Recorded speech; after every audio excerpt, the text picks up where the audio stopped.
don't try and do too much too soon. Just do the basics and do them consistently, but create an environment that allows you to get closer to your goals, and you will reach your goals. Dan Lawrence, high performance coach to some of the best athletes in the world, including pro boxers, England football stars, NFL players, world champion racing drivers, and some high-flying CEOs. He understands how to get people to perform at their best every single day. Bezos gets up early. Musk doesn't. I'm going to sound contradictory now, and I'm not part of the 4 or 5 a.m. club. What high performance means to you? For me, Freddie, is Kaizen, the Japanese philosophical word, continuous improvement. How do we perform every single day of the year? Fitness, health, performance, well-being, whatever we like to call it, is overcomplicated these days. Training, nutrition, recovery, and mindset. There are 4 pillars of Perform 365. The England football players, the boxers, the racing drivers, NFL players, who works the hardest? Hardest would be... I've got a quick favour to ask you. Nearly 90% of people listening to this podcast right now don't follow or subscribe to us. And my goal is to get that down to 80%. So if you've ever liked an episode or a clip that we've put out, please could you click that follow or subscribe button. It helps us more than you know to bring more guests onto the podcast and put out better and better content for you. Thank you. Before we dive into this episode, I want to take a second to speak about our sponsor, Pith Stem, who we are thrilled to have on this journey with us. As someone who is always looking for ways to improve my healthy hustle, Pith Stem's DropTop desk stood out to me as the best full work-from-home solution on the market. The world of work from home is changing, and a laptop or screen perched on your lap or dining room table isn't enough anymore. It's imperative that we have a solution at home that matches our productivity station that we can have in our office. But of course, homes weren't made to be worked in, and not all of us want a dedicated study. That's why I'm so happy that Pith Stem created this perfect solution. They designed this desk with both the needs of the professional and their home in mind. It's perfect because it allows me to have a full productivity station that suits my needs and helps me get the most out of every minute that I spend at it, not only so I work comfortably, but that I actually enjoy it. And the best thing about DropTop, I can close and lock it at the end of the day to keep work and home separate. And it looks awesome on the wall. You can get your DropTop desk anywhere in the world from pithandstem.com or just Google DropTop and you'll find it pretty quickly. Now, let's get on to today's guest. Dan, you spend a lot of time thinking about performance, and I'm really interested in what high performance means to you. The word that screams out for me, Freddie, is Kaizen, the Japanese philosophical word, continuous improvement. And high performance is contextual to the individual. So you could be a world champion athlete, and high performance to them is very different to a high performing CEO. So firstly, it starts with the individual, but it's improvements every single day. So we haven't got to make 30% improvements, but just 1% every single day yields a 37 times improvement over the course of a calendar year from Mr. James Clear, author of Atomic Habits. So for me, that's what high performance is. It's just continuous improvements every single day to go towards a specific outcome-orientated goal. I think it's a really interesting point because a lot of the time when you talk to entrepreneurs, the biggest thing that sort of suffocates them is that feeling or non-feeling of growth, which creates that overwhelm. So when you talk about Kaizen, that 1% every day, is there a risk that if we only look for 1% improvement every day, that it's not enough and sometimes you can miss that and you can miss that feeling of growth and that then impacts your performance? I think, again, it's specific to the individual and their framework and outlook of what success looks like. And 1% better every day, the reason I say that is because it's not overwhelming. If you are chasing 20 to 30% and you don't reach that, then you might feel like a failure. And something we talk about is moving and shifting into the person you wish to become and changing your identity. So if you set goals and never achieve goals, you feel like a failure. Whereas if the 1% better every day, you can achieve that. We can all achieve that. Again, contextual to the individual. For some, it might be do these 5 things, 5 non-negotiables. Drink 3 litres of water, have an electrolyte tablet as we shoot this in Dubai where the weather is certainly a lot warmer than the UK. Get 7 hours sleep a night. Train in some capacity. Can you do that? Yeah, absolutely. Can we link that with the outcome-based goal? Yes, absolutely. And then chip away. So that's why I talk about the 1% better every day as opposed to huge goals. Of course, we all have lofty goals, but when we set that outcome, we don't really focus on it anymore. We reverse engineer the process and just focus on those small wins every single day. And before you know it, you get closer to the outcome. It's such a good way of doing it. And in terms of anecdotally, the way that I set goals is always you set that mountain and then you look down at your feet and you take 1 step. And it's the same thing, right? That's still a Japanese philosophy. It's still Kaizen. I think it works so well because you create momentum, which helps us all drive forward. Dan, you're known as the high performance guy. You know, some of the names that we'll touch on later are quite incredible who you work with, some of the stuff you've done.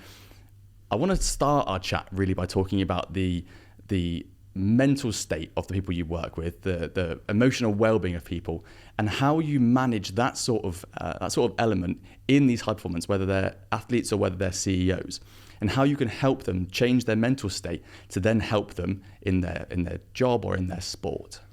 Yeah, great question, Freddie. And I think let's separate the two, but then bring them back together. You've got the physical component and the psychological component, or the mental state, which, emotional well-being now, which is great over the last couple of years, has been front and center, which it should be.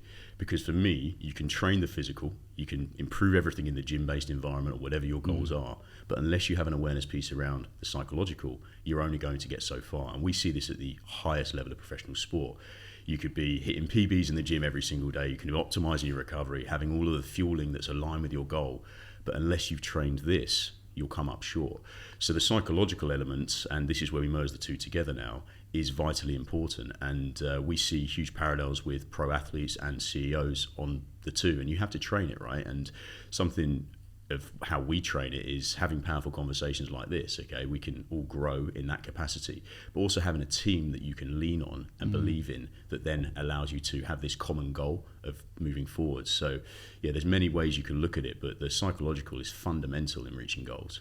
I guess it's really interesting that you mentioned that, because one of your clients, who we'll touch on later, Jamie Chadwick, right? So the W Series champion, amazing racer. And a couple of episodes ago, we had Mark Priestley, who's really well known in the F1 world. And if we use them as examples, you can be, in F1, everyone is a very, very similar standard of fitness. Maybe you'll disagree. That's from my point of view. Maybe that's the same in high performance football, boxing, whatever it is. But I guess there's so much in terms of the emotional state that then can throw someone off for one race, one game, and it sort of snowballs. So how do you stop that once it starts to happen, when they start to lose confidence in what they're doing? And do you take it back to that emotional or that deep conversation, as you mentioned, or do you go fundamentally into their fitness? How does it start to look for you?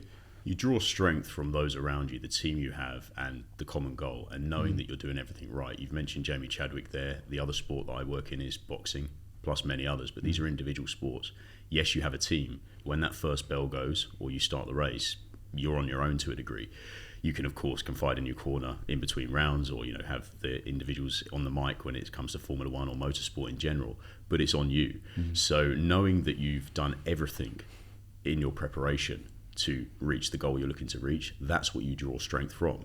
Equally, the other side of that coin is, if you know you've missed that run, you know you've missed that session, you know really in your heart of hearts you didn't give 100% throughout the course of that training camp, then when it gets tough and you hit a hump in the road, and that might be in boxing, contextually to boxing, taking a shot, being up against the ropes and thinking, oh God, I should have done that run, or whatever it might be, then you're going to crumble. So it really is going back to your preparation and knowing you've got the right people around you who are experts in their respective area with one sole goal to drive performance forwards for that athlete. That's really interesting. So I've never heard it put like that before. Well, I haven't heard it like that before. So to me, what you've said there is that by doing the training, you're doing the stuff that you need to do, but actually you're creating mental fortitude. You're putting a barrier around your mental state to go, I have done everything I could possibly do, and therefore there is no crack for someone to exploit. Absolutely. And look, sport is very chaotic, right? There's so many things you cannot control. But as long as your preparation has been meticulous to control the controllables, and if something happens, you can then deal with it. And that's probably more aligned with your specific question, Freddie, is okay, when I hit a hump in the road or something goes away from the plan or vision that I had with my manifestation of what success looks like, how do I deal with that? And resilience is a key component of any professional athlete and champion athlete, is that when you hit that hump in the road, do you crumble, or do you say, actually, I know how to deal with this? And that can come back to other mechanisms from a psychological point of view. Breath work can change your physiology, which then helps your psychology, change your autonomic state. And of course, you can train the brain in certain ways. So yes, we do look at that alongside all of the other things that you draw strength from to optimize performance. I think it's really interesting because the way that you work is almost taking the performance that you work on in athletes and taking them to the CEOs and the high-performing business world. And we do a very similar thing, but almost the other way around, where we use business first, health second. But it's a very interesting crossover, because I'm interested in your opinion on what you'd say to someone when, as an entrepreneur, they're struggling to to do something repetitively, not a repetitive task, but something to get towards success. So when you look at an entrepreneur that's done really well, they've been resilient, but they've also been consistent for a long time, almost aggressively so, which I'm assuming is similar in the performance world in terms of athletics or in terms of sport. And so what would you say to someone who is an entrepreneur and is struggling to continue to do the hard things?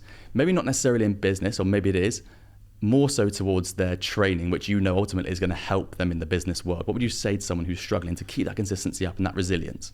It goes back to your first question of don't try and do too much too soon. We want small wins. The aggregation of marginal gains, the 1% better yields a 37 times improvement. You've got to know where you're going as well. So as part of our program, we use objectivity and data to know, okay, where we're at now, start where you stand, and then what are our goals over the coming 30 days, 60 days, 90 days, and so on. And this is where we can connect the high performance world and business, because like in business, what gets measured gets managed. So they like the numbers, right? And we use the numbers to say, okay, I'm here now. I want to get to there, and now let's put a plan in place. Otherwise, one of my favourite quotes, Freddie, sorry to go too philosophical here, is if one does not know to which port one is sailing, no wind is favourable. You're just going around in circles, you're treading water. So I'm sure, again, what you can do from a language point of view and a communication point of view with high-performing CEOs is connect the dots of what they do and are very successful at. They're so successful in the business realm, okay? How do we translate that to their health and performance in general? Because we know there's huge synergy between the two. We know if we can optimize their health and performance, their business improves. And we've got proof and data to show that. So then it's a matter of saying, okay, well, like in business, what gets measured gets managed. We use that data. Here's the goals. This is what we're looking to achieve over the next 30 days. Like they probably have clear KPIs and deliverables in their business, and then use the language that merges the two together. So it's really understanding how you can communicate with them and make it exciting for them and almost have this gamification element that allows them to reach their goals. It's such a good way to meet them where they are. So you're talking about data, KPIs. They might not have thought about to put that into their sort of their fitness and their health. And it's such a good quote as well. And it's similar to the one we use, which is basically, you don't know what you don't know, right? So we always live by the sort of status that 10 to 15% of your monthly expenses should go on to R&D for yourself. You should learn, because you don't know what you don't know. You literally don't understand what you don't know. And therefore, it's really hard to continuously improve if you don't know what to improve on. And it comes back to your point about data, which works across, which is why I love the bond between health, fitness and business, because there are so many fundamentals that underline the path to success in both. I want to touch on effectively your company name, right? 365, Perform 365. How do we perform every single day of the year? Yeah, and the name is quite aligned with that. Is 365. We break things back into a simplistic viewpoint. Fitness, health, performance, well-being, whatever we like to call it, is overcomplicated these days. And I do feel for these people who are trying to embark on a journey and they just don't know where to turn, especially because now it's profitable. I've been a practitioner working in health and well-being for 18 years. So prior to it being this cool thing that everyone's doing, and by the way, I love the fact that now everyone is embodying a life of high performance contextual to them. But breaking it back, simplistic 4 pillars: training, nutrition, recovery, and mindset. There are 4 pillars at Perform 365. We want the training and nutrition to merge together hand in glove. So if you're doing a higher training day, so a tougher session, you can then be fueled for that specific session. We use a really simple traffic light system. So red is a higher training day. Green is a little bit easier. Not all days are created equal. So having 3 reds back to back might be a little bit too much stress. And we talk about the stress bucket from a business point of view, relationship stress, training stress goes in there as well. So you can't be foot on the gas all of the time because you will break down. And going back to the word consistency will win the race. So we just need to keep making these small wins each and every day. And doing that, we have to manage training loads accordingly. You then have the recovery piece. And we know you can only train as hard as to what you can recover from. And this is where things like, I've got the Whoop on now, we can look at your sleep zones and, how are you recovering from the stress that not only your training is putting upon the body, but also your life stress and business stress. And this can then give us objective data to say, okay, now I'm meant to have a red day tomorrow, but actually my data's really fallen off the cliff. I might just optimize recovery, or I might just have a green day where I sit on the bike for 45 minutes, zone 2, 130 to 155 BPM heart rate, and I'm just going to tick the box and still be consistent and still chip away getting closer to my goal. But I then know I'm going to prioritize recovery tonight, and then I'm going to maybe do a red day the next day. And then mindset. Mindset for me is the glue that holds the other 3 pillars together. So we break things down into that simplistic viewpoint, Freddie, because as I say, there's so much like, we can do this over the next 30 days. We can do this. You're going to get this quick fix or take this magic pill. No, just do the basics and do them consistently, but create an environment that allows you to get close to your goals, and you will reach your goals. I was talking to an entrepreneur at the weekend who uses Whoop, and he was worried or concerned that sometimes you wake up, he's got young kids, sometimes you wake up and you have, you feel great. You go for a walk or a run or whatever it might be. And at the end of the day, you look at your Whoop and you say, it says that I shouldn't have trained today. It says I was in the red. My strain was too high. I shouldn't have done anything. How do we need to manage data is my question really, because I think if I woke up in the morning, and I'm using Garmin at the minute rather than Whoop, if I looked at it and it said you slept badly, you should not train hard today, but I felt great. I've got conflicting arguments. How do I manage that? So glad you asked the question. I've spoken on this before. So objectivity is great, but you merge both objective and subjective markers together to inform your decisions. We don't just take it as gospel just because Whoop is telling me I'm at 50% recovery. Actually, I'm feeling great. I felt like I slept well. And then we can look at the subjective wellness markers of, okay, what's my mood like? Cognitive function, energy levels. Actually, I feel great. So sometimes we can disregard it. We don't take it as gospel. We allow it to inform our decision-making process by having another conversation. So, for example, a professional athlete, one that I'm thinking of now, actually, we did this for the Undisputed World title fight in May 2021 in Las Vegas. Josh Taylor became Undisputed World Champion. I was working with Ben Davis and Lee Wiley in the team there. And we had such a cohesive, synergistic relationship with one sole goal, which was the athlete. And Josh won't mind me saying this, he's very type A, he's 1,000,000 miles an hour. We did things to change his autonomic state to kind of help him recover, but he's done it that way for so long and it was successful for him. So we got him an Aura ring at the time, so Aura and Whoop, interchangeable, do the same thing. And eventually he started wearing it and his recovery was like rock bottom. So I'd take that, I'd have a conversation with him, I'd then have a conversation with the head coach, Ben Davison, and Ben would be like, Dan, look, how's he feeling today? What's his data like? What do you think? Because he's warming up and he looks really flat and I'm due to do 12 rounds with him. I'd say, look, my advice, Ben, would be, and this is where we can merge the psychological, which I'll come to in a second, would be to maybe just do 6 rounds today. He can go there, he can execute on 6 rounds, he can feel great for doing so. Because if he had a bad spar 4 weeks out from the biggest fight of his life, then from a psychological point of view, you start having these negative anchors of saying, oh wow, I'm not ready, I'm not performing well. But actually, he shouldn't have done that session because he was actually in a chronically fatigued state. So, we can use the data to our advantage, but we don't take data as gospel. It leads to another conversation because today, for example, featuring on here, I haven't looked at my Whoop. I don't want to see my Whoop. And sometimes if I think I've had a bad night's sleep, or maybe, I went to bed a little bit later, I won't look at my Whoop until 4 o'clock the next day because I'm not allowing data to start impacting how I carry out my day. Sometimes you can just get on with it. You can have your ergogenic aid and just do the work. So yeah, we've got to be quite careful with data in the same breath. So I'm not just saying it's gospel, but it does allow us to make more informed decisions. And I'm really glad that you said that because that's my assumption. But to bring that into the business world, when I worked in FTSE 100 companies, we would always look at data in terms of let's make a decision using data. But like you said, you'd always look at the soft things as well. So we'd look at the design, we'd look at how the customers are responding in other ways, not necessarily just this has made more money, let's do it. It's not always the right way to do it in business. And I'm agreeing and I'm happy that you just said that around data because I think that's something that people that we've spoken to just go based on what the Whoop says. Yeah. And I don't necessarily think that's right, but it's not my place to say in many ways. Also, just on that, I agree because if someone has a young family and sleep is really poor and they're looking at Whoop and it's telling them every single day they're in this chronic state of fatigue, they're never going to get on with anything. So you have to be quite careful with it as well. And that's exactly the scenario that I spoke to this guy at the weekend about. Touching on this point, actually, Eddie Hall. I don't know if you've worked with Eddie Hall. I don't think you have. But he is famous for, he doesn't think that he was the best person in the world at strongman events. He's not necessarily the strongest guy in the world, but he puts it down to his win in 2017, recovery. He was the best recoverer, person at recovery in that sport at the time. So I'd love to hear from you. And I'm really interested in these podcasts and in daily life, in talking to people that think slightly differently in their pursuit of success or to take over the world, whatever they're working towards. And I'm interested in talking to you about recovery and how it can be that almost a cheat code in the back end of what high performance is.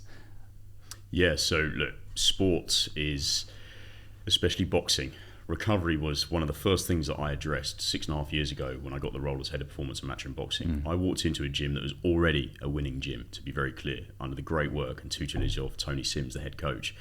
And I didn't go in there knowing that they needed probably 20 things to optimize performance. I didn't go in like a bull in a china shop.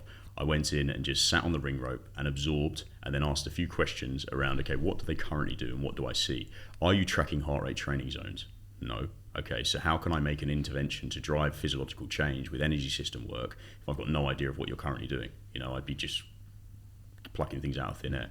So that was the first thing. And then we informed that.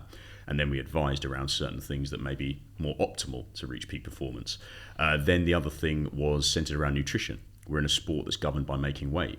You don't fight unless you make weight. So are we tracking what we're having? Are we looking at maybe high and low days from a fueling point of view? Because not every day is created equal. If it's a high day, sparring, we need to increase carbohydrate intake around that day. But yet the next day might be a lower day. We need to pull back on carbohydrates because we've got to make weight. So is there a strategy there? And there wasn't. So I went in with one or two things out of the gate and then got real buy-in from the athletes and then started moving closer to our goal. As soon as I had that buy-in, it goes back to an athlete doesn't care how much you know until they know how much you care. Then we'd add more and keep getting closer to our goal. So back to the point there around Eddie Hall specifically, especially in that sport, the high neuromuscular demands and stress of putting their body under huge loads is very high. So if people are just foot on the gas all the time and not putting an appreciation piece around recovery, they're going to crumble, they're going to get injured. And obviously injuries in that sport are very, very high because of the amount of force they produce and the stress they put on their body. So for him to have a real awareness around recovery, I wholeheartedly agree. I can see why that would have been a performance enhancer for him if others were leaving that on the table, so to speak. And how can we think differently as, I like to use the term entrepreneurial athletes. Maybe we're not the fittest guys in the world. We're not going to go and be professional athletes. But to be a great entrepreneur, you have to use the same premise in sport as you do in business. And that's why I use the term entrepreneurial athletes. How can we recover best? People listening to this, they're like, okay, we know you're going to say sleep. We know you're going to say eat healthily and do 20 minutes exercise a day, 5 times a week. Is there something else we can do to recover as best as possible to be able to go at it again and again and again?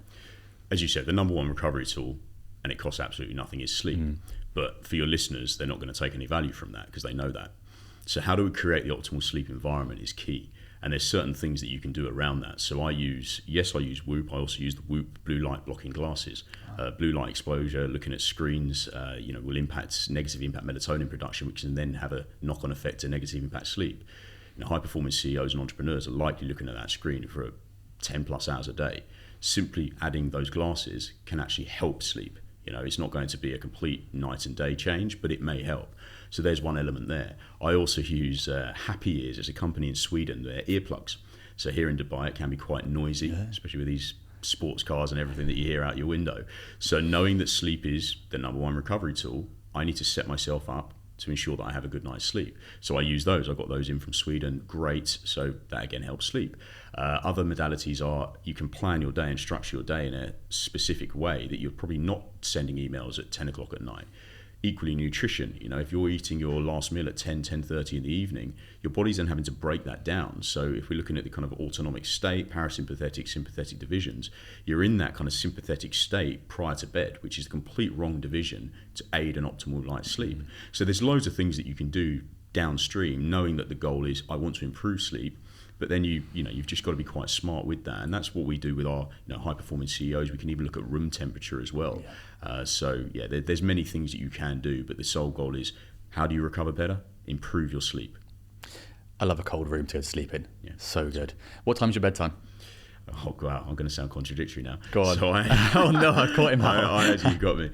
If I'm honest, so I tend to work till around 11:30. Okay. I do have through our partners Driven Patella Oculus Shield, I've got an FDA approved blue light blocking screen on my laptop, and I then wear the glasses, so I get a double benefit. Nice. But I will still very contradictory.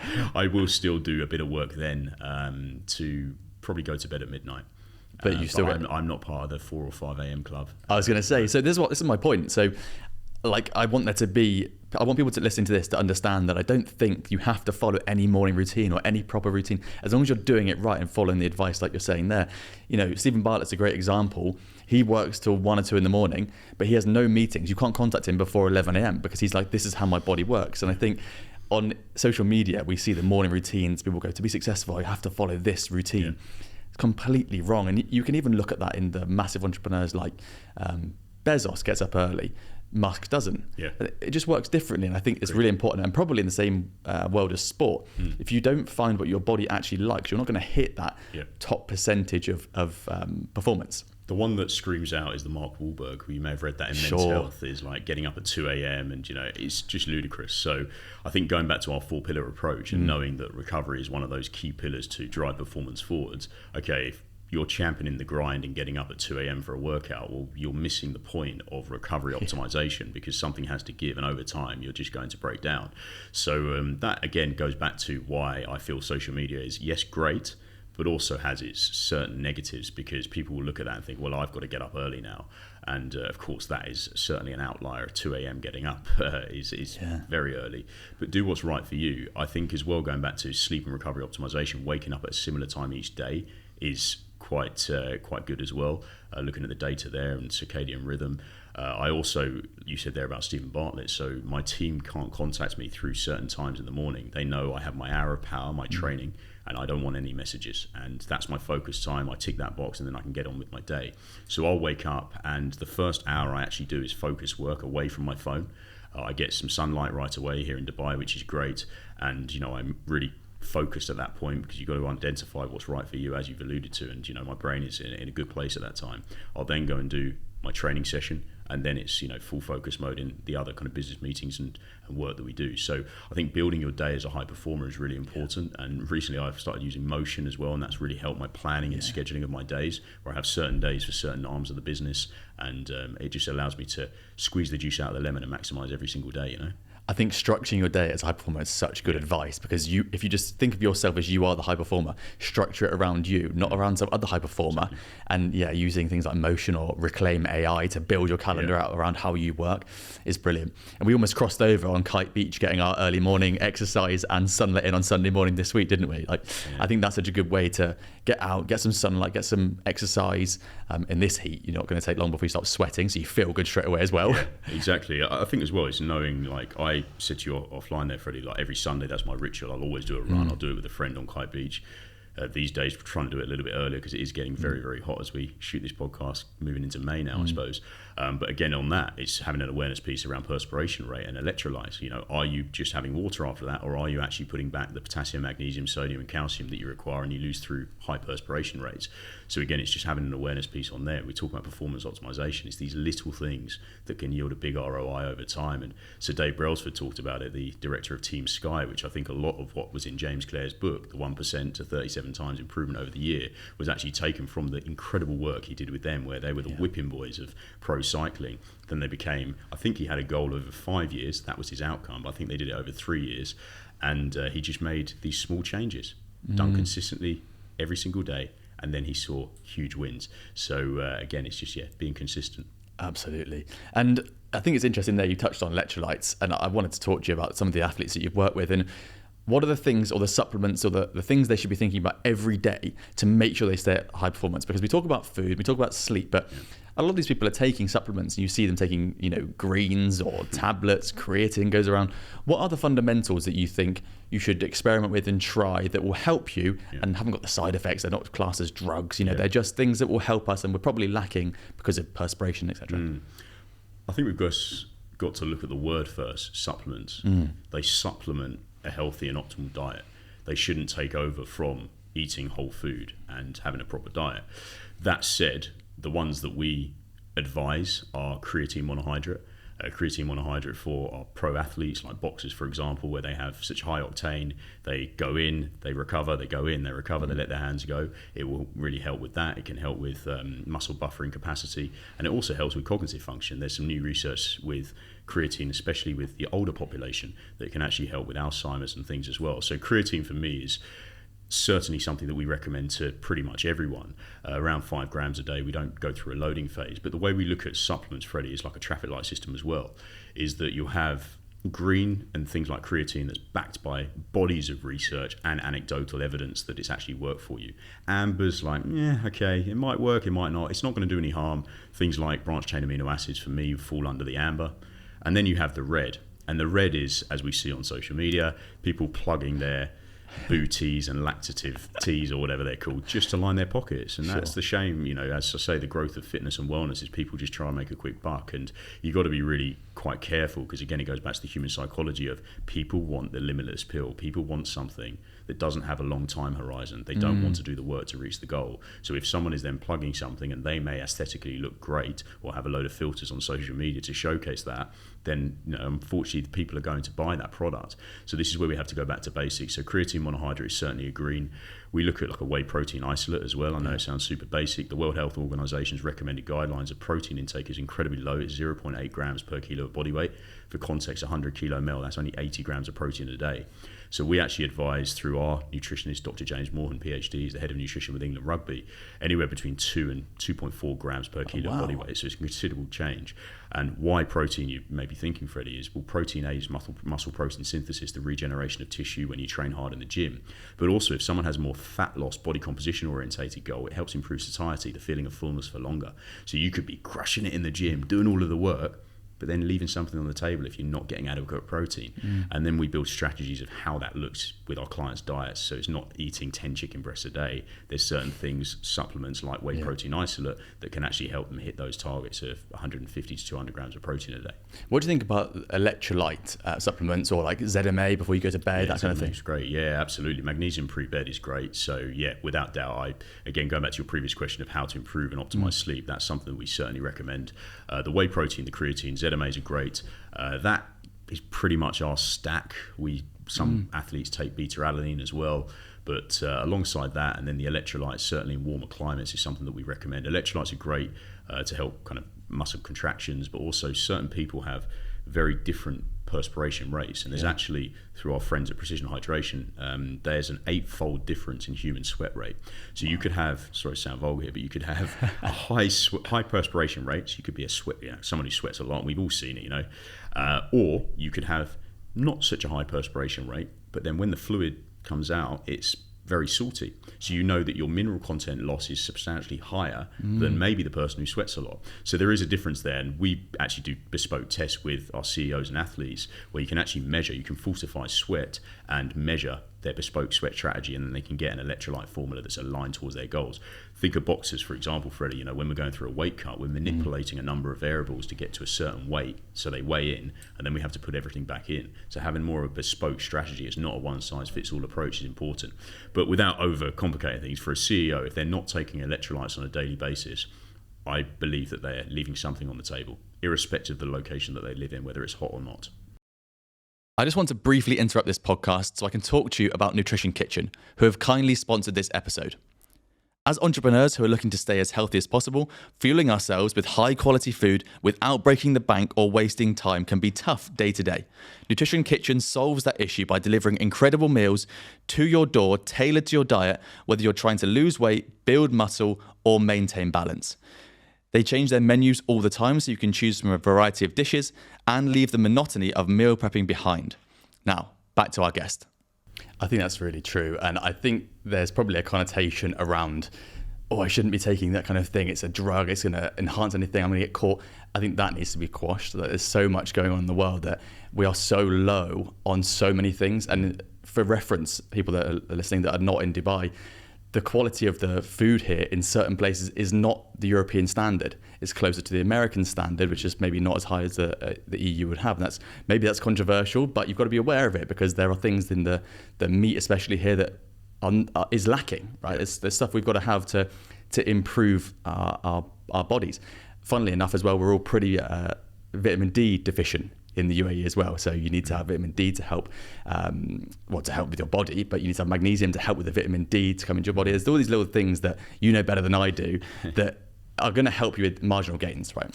Yeah, and with all of our clients, we do blood work on the front end to actually see what's going on under the bonnet, because irrespective of me saying this now, I'm giving you 3 or 4 supplements that I believe, generally speaking, most individuals, or 99% of individuals, should take and would see a benefit from. But in the same breath, we use data, i.e. blood work, and then we have a specialist who analyses our clients' bloods to see actually what areas they need to improve. Exactly. It's all data again, isn't it? Yeah. Dan, I want to talk about stress, pressure, nervousness. People will take that in different ways listening to this. So as an example, Doing a podcast doesn't make me nervous. I love doing a podcast. I love speaking to people. That's my personality set. If I was going to go and do, if I was going to sit down and have to create loads of stuff all day, repetitive tasks, doesn't make me nervous, but it might give me more stress. Stress impacts people in different ways. People can struggle to keep muscle on. They can struggle to sleep with stress, or whatever might be your reaction. It also, I think, impacts your appetite. So if you're really stressed, really nervous, you're not going to eat as much. You're going to forget to eat. You're going to forget to drink, whatever. It has a massive impact. And so I want to relate this, and I'm thinking about this from an entrepreneurial point of view. People listening that are entrepreneurs, have businesses, want businesses, and they're thinking about stress from this point of view. But I want to relate it to you, going back to matchroom boxing, really closely associated with Eddie Hearn.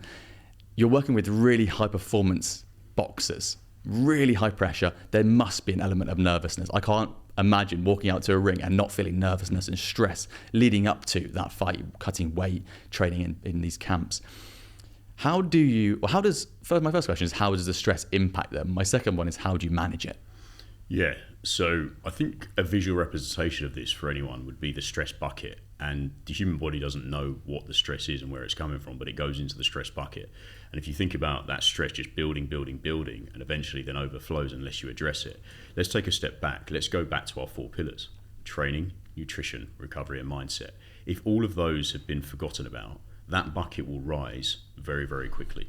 Whereas if your training stress is managed, like what I said with our traffic light system, what I said with the data that we use, so that box has been ticked. Nutrition, you're eating good foods that fuel you and allow you to reach peak performance. Box ticked. Recovery, you're managing your training stress, you're managing your life stresses, you're looking at the data, and you're getting a good amount of sleep contextually to you. Boom, that box is ticked. And then the mindset, you're having powerful conversations, you're listening to your audiobooks, you're listening to your podcasts, whatever it might be, and then that's the glue that holds it all together. So it goes back to that. That really helps that bucket not overflow, first and foremost. So now let's go to the specifics. Well, you can have relationship stress, business stress, pressures of your investors, and then going back to the athletes, social media stress.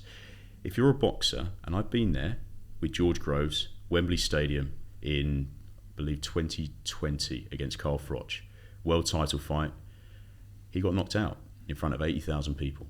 And the stress going into that, you've got the stress of a weight cut, the external pressures, family, financial stresses. If you lose, are you really going to earn the money you want to, and the vision that you have for your family?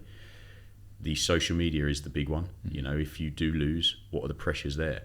And that was relentless post-fight and took a while, to get over that. And thankfully, George, great friend now, he became world champion at the 4th attempt in Sheffield in 2019, I believe it was in the end. So it's stress you've got to manage, and you've just got to have an awareness piece around it. It does go back to keep doing the simple things right, and that will allow you to best mitigate stress. But it really depends on the individual. I think you've got to just manage it in the right way for you, based on the systems that we have, and I won't delve too deep into those. Okay, so let's use a specific example. So you're going to Saudi soon with Joe Cordina to fight. He's fighting on the undercard of Usyk Fury, yes. Right? So how far out is that? So I think it's 3 weeks, just under 3 weeks now. Right, so you're probably in that real tapering phase of really looking after him, making him really confident and sort of fortifying his mindset. How can you stop stress from eating away at his muscles, his mindset, his structure? What are the things you're working with him and talking to him about now to stop him from feeling that overwhelming pressure? Because I don't think I could imagine going out in front of how many people and being like, I'm either going to win or be embarrassed. Fair enough. It's a fair way of saying it. And boxing as well, for context, if people don't really know the sport, it's not like football. If you have a bad game, you get sent off, you can rectify that the next week.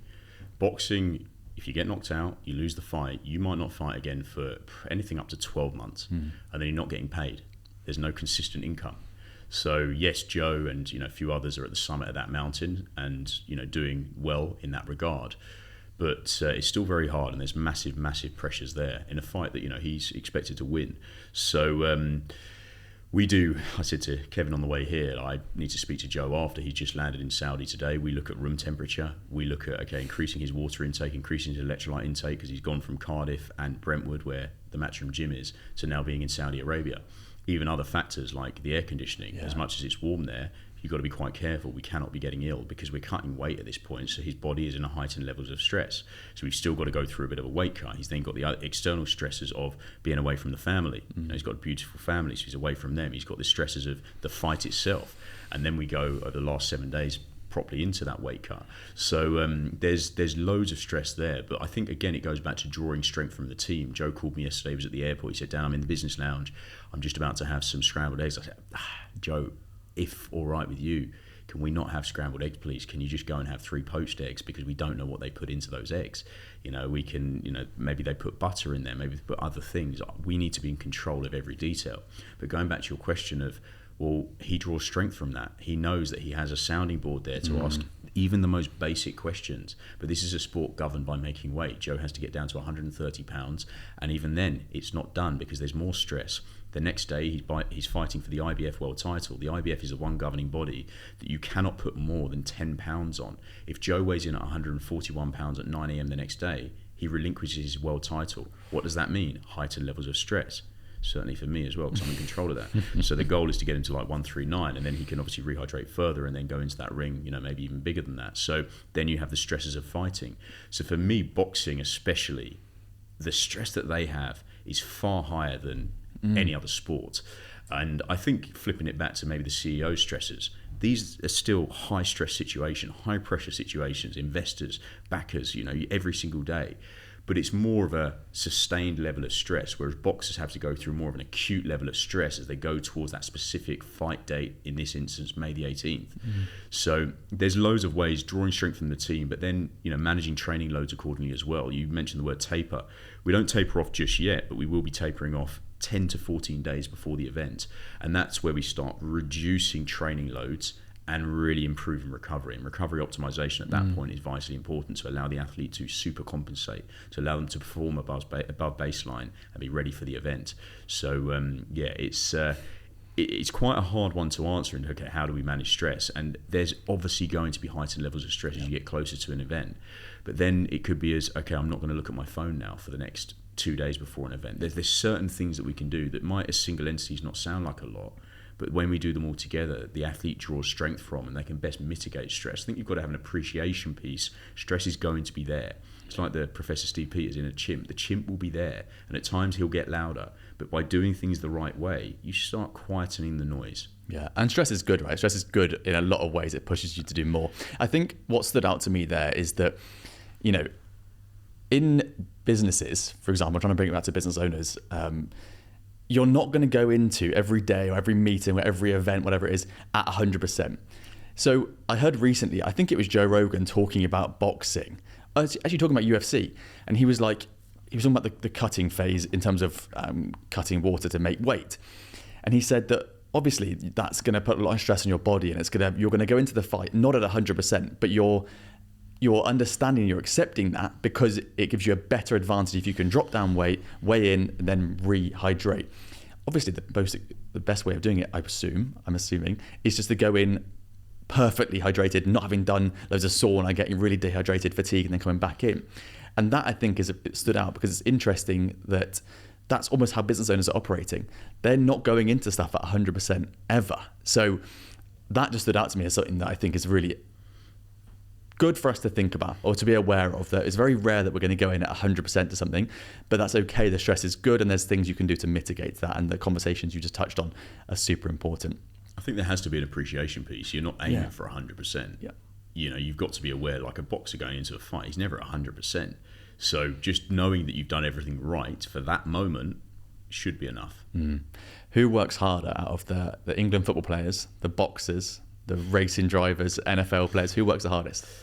Hardest would be the boxers, without doubt. And in fact, that's again why we saw such huge changes when we started working together, because aimless hard work is not always the way to reach peak performance.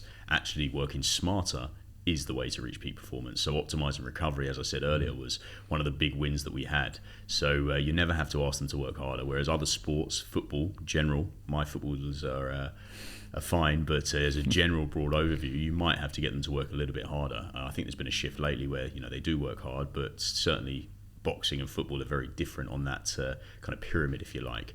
But look, all my athletes work hard, but they also work smart, aligned to their own goals.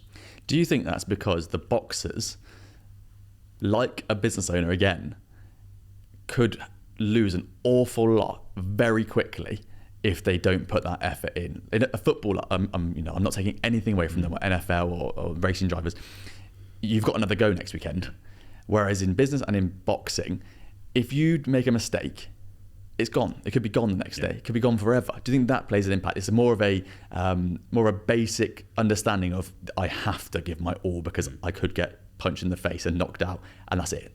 It's everything. It really is. Everything goes into that moment. We had John Ryder against Saul Canelo Alvarez in Guadalajara, Mexico, in the Chivas Stadium, 55,000 screaming Mexicans. John made one mistake at the end of the second round, and the whole game plan there, which I can say now is John's retired and myself and John are very, very close, was to stay tight for 6 rounds and then gradually break him down and just lean on him and bully him. And it didn't go to plan. This is the chaos of pro sport, right? You can prepare meticulously, which we did, but you can't forecast that. And end of the second round, he made one mistake, broke his nose, couldn't breathe for the remaining 10 rounds. He couldn't sit down in between rounds. A boxer not being able to breathe is a problem. But John, being the warrior that he is, he kept going, and he got so much respect on that night. And something we say is we didn't win the fight, but we won the night. He won the hearts of the Mexican people. So, you just can't forecast those certain things, happening in sport. And that's the beauty and chaos that we love, Yeah, that's wild, isn't it? Wow. What a guy. Yeah, it's incredible. So much resilience. Yeah. Goodness me. Exactly. I want to touch on an analogy that I'm not scared to say we've laughed at. Right, we've been talking about this before, and we're like, this is a funny analogy, but it comes from our mentor Dan Priestley, and it's about Swiss Army knives versus bread knives, right? So I want to touch on this in terms of your opinion on this in terms of the high performance space. So in business, when you start out, you are a Swiss Army knife. You have to be good at everything: marketing, finance, sales, everything. When you hire someone, you tend to then hire another Swiss Army knife because you need to get everyone to do as much as possible. As you start to grow and scale, you then hire bread knives. So a bread knife is only good at cutting bread. It's no good at cutting steaks, no good at spreading butter. It can do one thing very well, and the rest of the time it sits in that knife block doing nothing. And it's the same in hiring people. Now and again, you want to hire someone that's incredibly good at ads or incredibly good at sales, whatever it is. And I'm interested in your opinion on coaching, the high performance space in terms of athletes. At what point do you think that you should stop hiring someone who's really good at nutrition and all this fitness stuff and hire someone who's very good at strength and conditioning or very good at nutrition and hire that bread knife in so that you can then get to the next level? I think looking at sport specifically, and we can break things down to CEOs as a general term shortly as well, is you've got to have experts in their respective area. And we talk about A players. You've got to have A player across the board. Early on in certain athletes' careers, if the monetary side and financials aren't there, they're going to have a generalist. They're going to have someone who, maybe is more of a Swiss Army knife, I think you said, and just be okay across the board. And that might be enough. And then if the athlete wins and earns more money, then maybe they can start looking at having bread knives and experts in respective areas. So I think having a high performance team, you want to have experts in each of those areas. But the key here, Freddie, is they've got to have synergy between different departments. Dr. Fergus Connolly talks about this in the book Game Changer. You can't have a physiotherapist, a head coach, a strength and conditioning coach, a nutritionist, and no one talking to each other. The sole goal, the central hub, has to be the athlete. And that's what we build as part of a high performance team. And you see it like Lewis Hamilton in Formula One. Lewis Hamilton only gets so far by himself. Lewis Hamilton with a team can achieve whatever the hell he wants to achieve. So I think it's vitally important. The book that screams out to me is Dan Kennedy and Dr. Benjamin Hardy, Who Not How. Don't tell me how to do something, find me someone who can do it. And I'd go a step further than that, is find me someone who is an A player who can do that task. And of course, in business, in life in general, you have to go through that. I just need one or two generalists to start. Then we get to the requirements and targets that we may hit. And now I'm in a financial position to actually start hiring these A players. Yeah, and that's when the difference starts to happen. I think from my point of view of hiring people, you hire the generalist, as you say, and you can get a lot done, but you're going to struggle unless you can become a bread knife yourself to to spike out and to find the momentum that you need. And that's the same, I think, in sports. So we've always had CrossFit coaches, but you bring a nutritionist in who's very specific at one thing, and it really helps you go to the next level in that area. And then you realize that maybe you need a specialist in this area to help you grow there. And it all starts to become a knock-on effect, and momentum, again, builds in silence, doesn't it? So you can start to see things happening that other people start to notice. And I think that is incredibly powerful. I think it's a shift. And you said something earlier of you don't know what you don't know, right? And going back to the CEOs, like early on, we're not saying that they should have a nutritionist, a strength and conditioning coach, a doctor. You know, that is what we actually provide with our CEOs. But that's people who have some form of training age and some experience, who are looking to really chase the extra 5% type thing. But if someone is starting out and embarking on their own journey, do not get overwhelmed by what we're saying here. Start with some very basic wins. Start where you stand. Focus on the 4 pillars. And if you have a coach, have someone who is okay across the board. And then if you really start enjoying it, you really start seeing this change, then you're like, actually, I'm feeling great. And this is now improving my business. What if I did have a specialist in each of those areas? How far could I go? So let's not get overwhelmed and go from level 1 to level 6 right away. Just gradually start climbing that mountain. And, if the opportunity does become available to work with specialists and you see the value in it, then absolutely. I think that's a great point. That's a really, really good point. I think people listening to this need to adhere to that. It's not about doing it straight away and being like, okay, I've got some spare cash, I'm going to go and get everything perfect, a specialist in every area. It's about making these marginal gains. Again, perform 365, right? 1% every day. Let's just take it step by step. I'm going to take a slight turn here. And I've heard you talking, this is actually when you're talking about one of the fights I saw you talking about online. I think this video had 1 million views on YouTube. It was a big video. And it was about 15 minutes long, but the thing that stood out to me, you were talking about a boxing fight coming up in the US, was you talked about the rate of force development in boxing. And you talked about a lot of things in this video, but this is the thing that stood out for me. And I'll ask you to explain that in a second. But the reason I'm going to talk about it is because in entrepreneurship, the rate of force development, i.e. the time that you can go from having an idea to implementing it, action gains traction. That is the person that's going to win the race, right? Whoever can get from an idea to implementation first, doesn't matter if it's a good implementation or not, they're going to win the customer, they're going to win the market. So I want to hear from you what rate of force development means in boxing, and then I want to try and twist that and get some thoughts on entrepreneurship from you. Okay, nice. Love the research as well, Freddie. Great stuff. Going through YouTube videos, I love it. But going back to the idea and implementation, I'll start with that and then I'll go to RFD in a second. But we can all have great ideas, right? We all have them. We probably have many each day, but it's the person who implements right away that actually gets from A to B a lot quicker. And there are some serial implementers out there. So going back to your rate of force development and how that looks specifically to an athlete. So you have force. Okay, you have velocity. Force times velocity equals power. Rate of force development is how quickly one can produce force, the rate that you produce said force. So if we're looking at boxing, the rate you produce force is pretty important in terms of whether you're looking to get the knockout shot. If you're looking at powerlifting, it's not as important because you've just got to yield high amounts of force and get from point A to point B. There's no real time constraints of getting from point A to point B. So yeah, that's the context kind of from an athletic point of view of what rate of force development means. I think that's really interesting. So it is contextual, isn't it, in sports on which one you need it for. Oh, absolutely. But I think it's really interesting to be like, okay, how can we improve that? Because I imagine in boxing there's a load you can do. It's about the different muscle fibers you have. It's about your reaction time. And I wonder, from your point of view, if you think about that, what are some of the fundamental things you can do to improve that we then potentially can think about in terms of entrepreneurship and business? Because I'm sure there's crossover. Yeah, there is. And I think reading between the lines of the question here is separation of a clear focus through a certain block of training. So let's say we do a 12-week training camp with a boxer. We have the goal, world title fight, May the 18th, Saudi Arabia, Joe Cordina against Anthony Kakashi. We then, that's the outcome, reverse engineer the process. We might break that down into 3 phases. We might do a preparatory phase. We then might do a strength dominant phase, and then we might do a strength and power phase before a little taper phase, which we're going to go through shortly before his fight. So the preparatory phase is laying the foundations, but let's move into this strength phase. So the goal of the strength block is to raise up a limit of force production. So force times velocity equals power. But we focus on mainly just around that force component. Yes, of course, we still dose power, but the pendulum shifts slightly to more force dominant lifts. So going back to kind of the business world here, it's like having clarity with a goal, knowing where you're going, but breaking things down into different phases and having clarity of focus instead of chasing 4 or 5 different things and not getting anywhere. Something we say is don't make the water murky. Keep the goal the goal. Don't try and chase 4 or 5 things to drive physiological change, because you're going to get this interference effect. Whereas breaking things down into phases and saying, okay, we're going to focus on these 1 or 2 things to drive that forwards, because that's closer to what we're trying to achieve from the longer term goal. And we know that working on that force dominant component is pretty important, because improving force production, for your listeners, increases the horsepower in the car's engine. If you're in a 1.6 litre car and your foot's down on the gas in 5th gear, you're only going to go to X speed. If we can increase the size of that car's engine to a 2 litre or even more, then you've actually got more to pull from. So that's raising up a limit of force production. Doesn't necessarily mean you're going to become more powerful, but then when we go into the later training blocks of maybe biasing more power now over force, you can then have more to pull from. So you're going to potentially become a more explosive athlete, which can be the difference, going back to your rate of force development, the difference between winning or losing.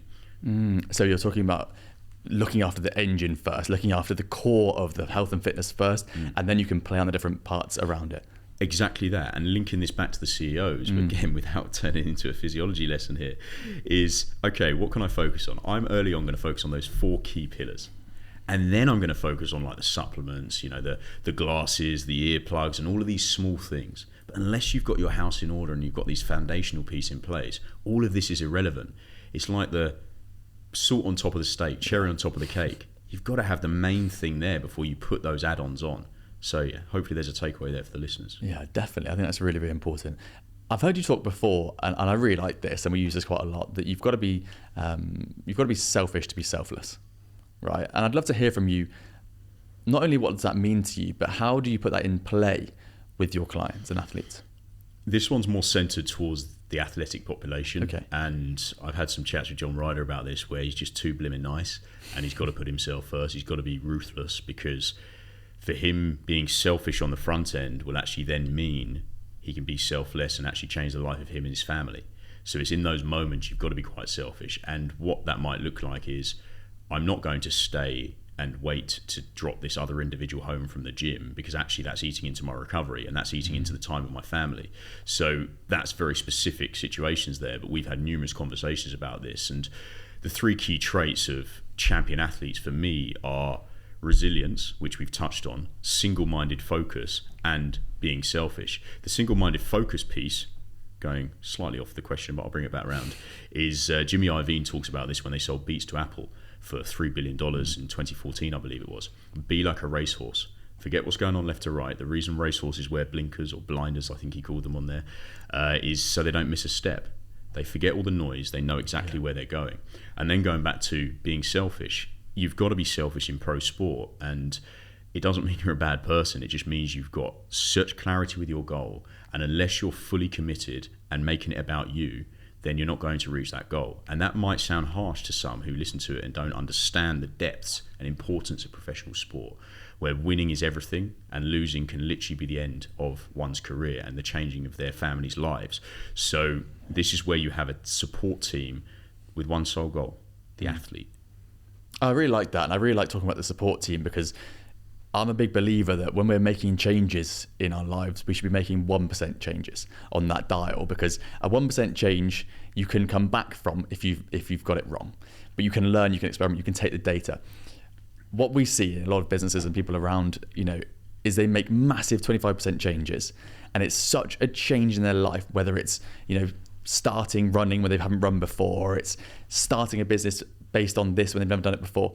You can't come back from that. It takes so much effort that it's gonna hurt you. And I'm interested in your take on this in terms of the 1% a day we want to improve by, but also it's 1% we want to change to, in terms of the degree of change we can tolerate, and what you think about that in terms of the sporting side. When we're looking at going to a new sport or upping our fitness or improving our health, how should we go about making that change?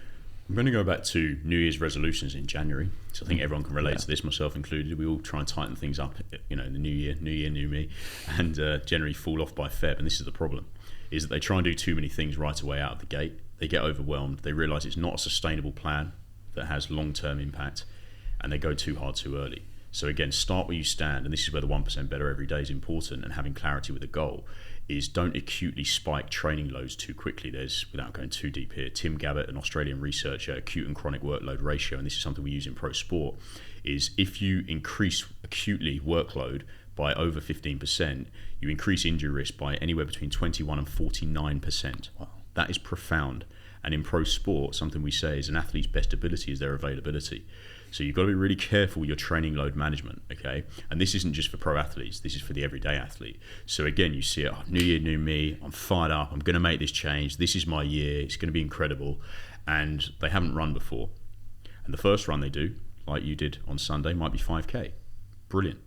But then if they then try 12K the next time, they're going to have problems. And then they're going to fall off, then they're going to get injured, and then they're going to fall out of that routine. So a smarter approach there would have been, again, great work with a 5K. Okay, now I'm going to do another 5K the following week. Okay, now I feel great. I don't feel as fatigued, actually. My legs after that run feel okay. Now I'm going to go to 6K and then just gradually accumulate more volume over time. So the problem we've got is these acute spikes that heighten injury risk and people fall off track. So just being aware of that. And I suppose that's where a coach comes in, is that we absolutely champion the fact someone wants to make a shift. That's incredible. Yeah. But just keeping you on track so you don't do too much too soon is important, because again, it's outcome orientated. We just want to change someone's life for the better over time. This isn't about that one awesome workout you did at Barry's boot camp and you went red and you went too hard and then for 2 or 3 days you're hobbling around. We just want to have a great workout, yes, and then go again the next day, and then go again the next day, and so on. And it's the same across so much in terms of business and life and health, that we overestimate what we can do in the short term and we underestimate what we can do in the long term. And it's just making those changes and sticking to something. Dan, it's been an absolute pleasure to have you on. Thank you so much for joining me. Oh, thank you, Freddie. Appreciate your time. If you like these episodes, feel free to subscribe to our Healthy Hustle newsletter below, where you'll get behind the scenes information from our guests, as well as from the studio operator who helps us create these cinematic episodes. It's also full of business advice and tips, and it will help you join the community of healthy entrepreneurs.